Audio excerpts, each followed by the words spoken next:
Welcome to Junkwax Junkie, where we love Junkwax more than Harold Baines loves playing DH.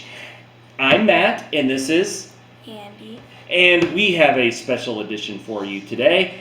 And before we get into that, let me ask you a question, Andy. Do you collect anything? Yes. What do you collect? Say it. Beanie Boos. Beanie Boos. Now, has there ever been a time where me as your dad, or your mom, or your brother, or your sister bought you a Beanie Boo thinking you would like it, and then you got it and you were nice, but it wasn't really what you were looking for? Maybe, but I probably wouldn't remember. She wouldn't remember because she's nice to that. Now, that is the key to what were called collector sets. You don't see these around so much anymore, even though you do sometimes see them. This was a big fad during the Junkwax era.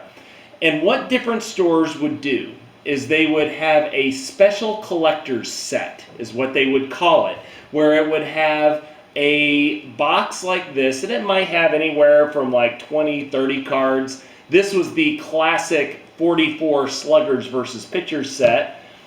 Topps had this one that they sold at drugstores that were the champion superstars, or it was any fan of the Junkwax era as well aware of, is Topps would partner up with Kmart, and they would sell these special Kmart sets, which actually were pretty popular in the 80s during the Junkwax era. Was the 1980 one, because the real thing was it had a baseball card of Hank Aaron, which were hard to get. You heard of Hank Aaron?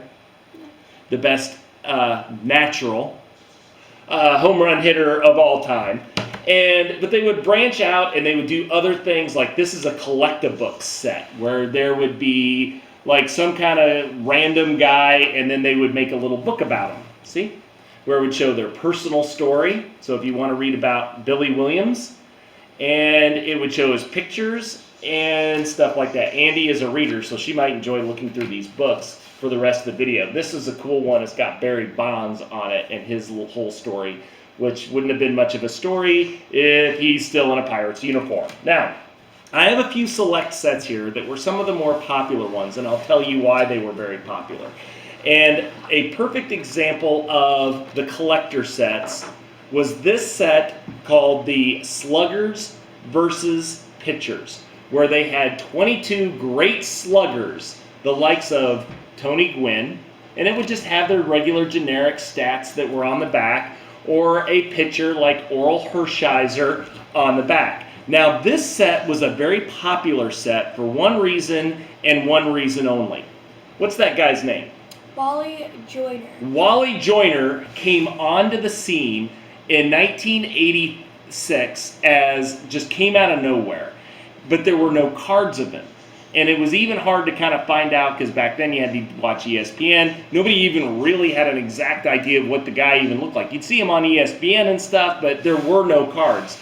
Then Pitchers versus Sluggers came out with his first widely produced card of Wally Joyner. This card was so popular that people were buying this set just for this card, and then there was a demand. I still remember some of my friends having this card, and it's like, whoa, you got a Wally Joyner card. That's awesome. Would you say that about a Beanie Boo? Not really. No. Not really. Well, this was the card to have for about 2 months, and then everybody else's moms and dads got them. But this Pitcher and Sluggers set was actually kind of cool, and they would do what Fleer did. They had a few stickers that would come with the set, and it would have fun facts on the back, like Jack Chesborough won 41 games in 1904. Yes, so that was a fun fact, but all of these say the same thing. Or Eddie Collins stole 6 bases in a game twice. Yeah, that's a pretty good feat. So it would have these fun kind of things. Or what does this one say? Lloyd Warner went 77 games without striking out. Yeah, so it would have some kind of cool fun fact in the back, and it would have stickers of your favorite teams, and I'd line up my star book with them and all those other kinds of things.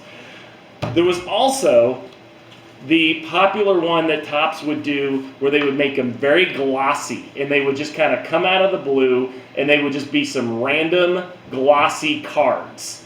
So like this one shows Carney Lansford, a good star of the Junkwax era, or Keith Hernandez, another star of the era.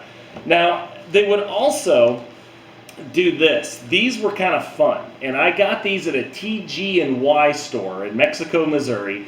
And what Fleer would do is, if they had a backlog of sets, which in 1990, this was probably the most well-produced set, was the 1990 Fleer set, they ended up packaging them into teams. So they couldn't sell enough sets. They had this horrible backlog, so they put them in these sealed packages like this, and they tried to sell them as team sets. That's why, and we talked about it in a previous video, how Fleer did things. You see team sets for sale on eBay quite often from Fleer as opposed to the other ones, because it's a good way to kind of break your set up a little bit.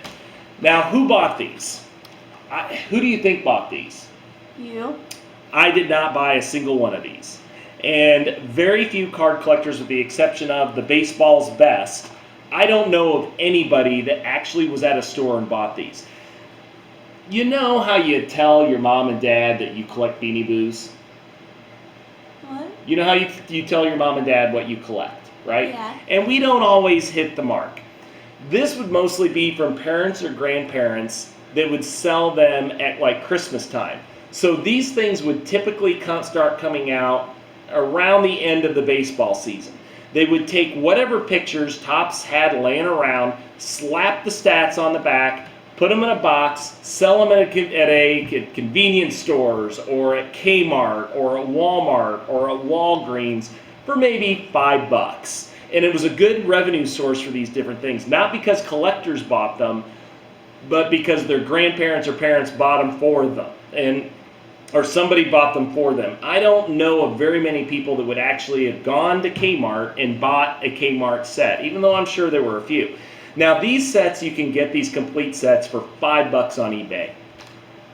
Buy them if you're a fan of Junkwax, but you really don't get much out of them, because they would only have the stars in them. You wouldn't get the commons that were in them, and they would just choose like 33 or whatever. And strangely enough, these would typically go for $5-10 at your local Walmart. But you can pick them up on eBay now for, gosh, $2-3 a set. They're not much of anything. And really, you don't see card companies doing this very much. Thanks for checking out our video on special collector's editions, because they always say limited edition or collector's edition. And thank you for tuning in to our Junkwax video series. Don't forget to subscribe and to Like. like this video. Thanks.